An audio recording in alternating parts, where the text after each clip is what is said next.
is hungrier for electrons than the other. For example, you have oxygen versus hydrogen. So it gets polarized towards the oxygen. So whenever you have a bond between something that's very electronegative, wants electrons a lot, and something that doesn't want it a lot, you're going to end up getting a polar bond. That is the question. So basically, it's going to ask you something like, why does water have covalent bonds or something like that? And polar covalent bonds, and you say, oh, because oxygen is a lot more electronegative than hydrogen, right? So that makes the oxygen end negative compared to the positive end of hydrogen, all right? By the way, the intermolecular forces are called van der Waals forces, right? But what is the special type of van der Waals force that happens in water? A special type of bond between the water molecules. Yes? Yes? Yes? Hydrogen bonds. Very good. Gotta know what gives water its properties. Hydrogen bonds. Right? Okay, good. Let's move on to metabolism because we have a lot to cover still. So metabolism is heavy in this test. We've got a lot of metabolism questions. Let me give you some examples. One question, I think, actually a series of questions, like 6 or 7 questions, are based on a graph that looks like this. Anaerobic or exergonic? Energy is going down, which means it's leaving, which is exergonic. Then it's going to ask you, what the hell is this? Right? That's the free energy that you get out of the equation, right? What is this? Activation energy. And then it will ask you, what is this? That is, what is that compared to this? Like, why is this peak smaller? So you have 2 peaks, right? You have this peak and that peak, and you have the big peak here. How can this peak be lower than the other peak? What happened here? Why is this activation energy lower than the original? An enzyme did that. So this is the uncatalyzed reaction, and this is the catalyzed reaction, right? Because enzymes work by doing what? But notice something. Is there a difference in free energy with using the enzyme or not using the enzyme? No. You always get the same out, right? But all the enzyme does is do what? Lower the activation energy, which speeds up the reaction. But it doesn't give you more energy afterwards. It just makes it happen faster. Okay? Also, this concept is important.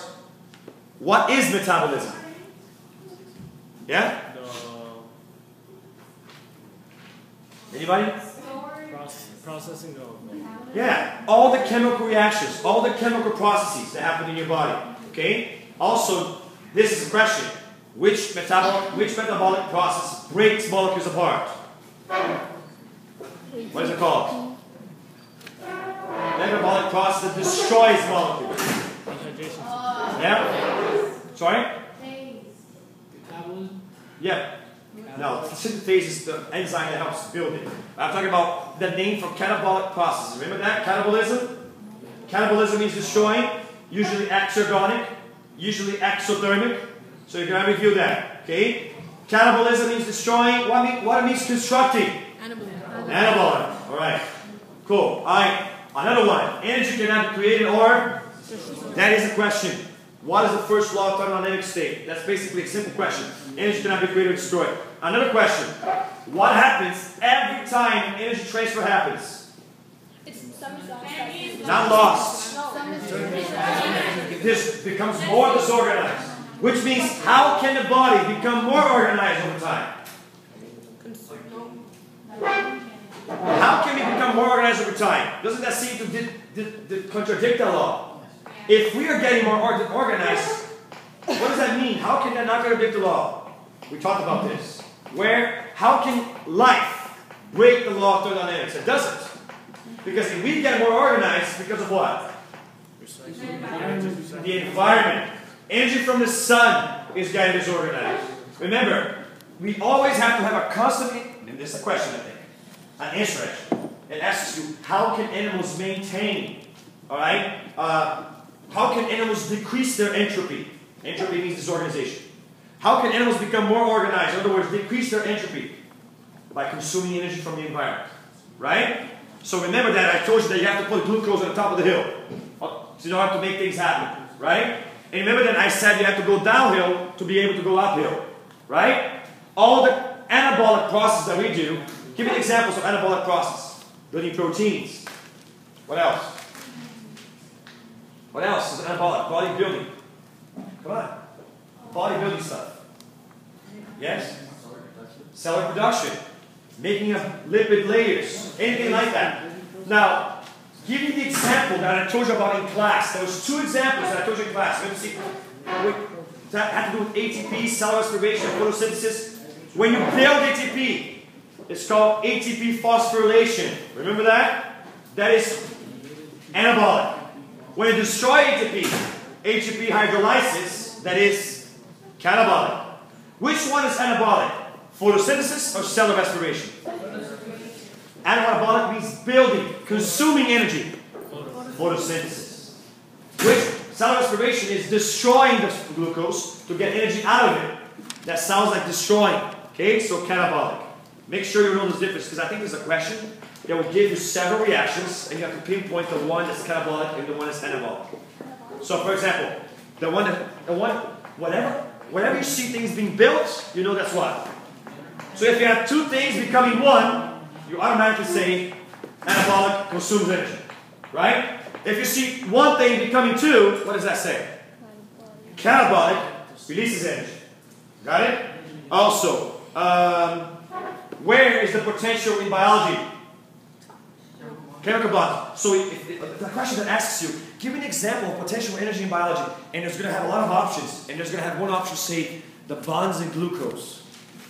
There you go. Right? So potential energy in biology are in bonds inside the glucose molecule. What do you call the energy necessary to start a chemical reaction? Activation energy. How do enzymes work?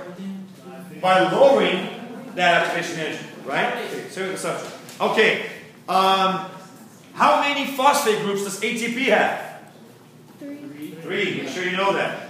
Okay, cool. Enzymes. Now, there's an essay about enzymes. And I'm glad you're here so you can get the points of this essay. Let's do the essay together. Okay? Enzymes. The first part will ask you several questions. First, what are enzymes made of? Mostly protein. Protein. Okay. So, protein is what they're made of. Also, what is their shape? Globular.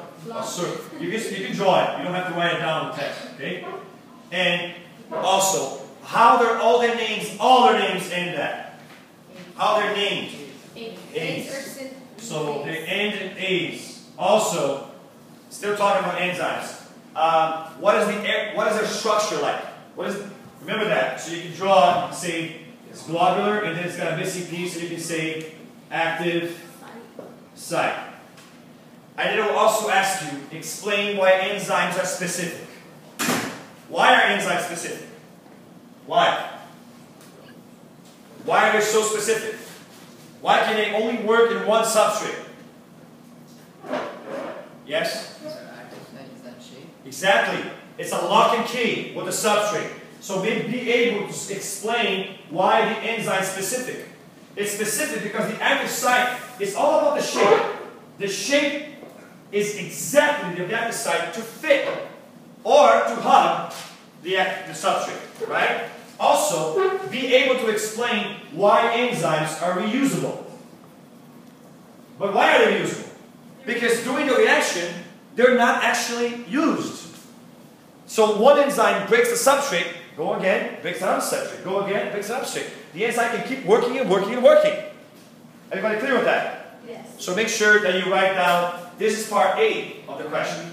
Made of protein, globular shape, ends in A's, has an active site, which fits specifically to each substrate, and can do that over and over again because the enzyme doesn't get destroyed. Again, all the points in this question. Made of protein, globular shape, all the names end in A's. You can get extra points by saying if it builds, it's called synthetase. But if it destroys, it just ends in A's. And then, all of them have an active site that fits exactly the substrates. All of them are specific because of the shape of the active site is designed for that substrate, and all of them are reusable, can be used over and over again because the enzyme is not destroyed during the process. If you do all of this, you're going to get 1, 2, 3, 4, 5, 6 points on that part. Okay? Now, that's part A. Part B will ask you this. explain two things that can, if shape is so important.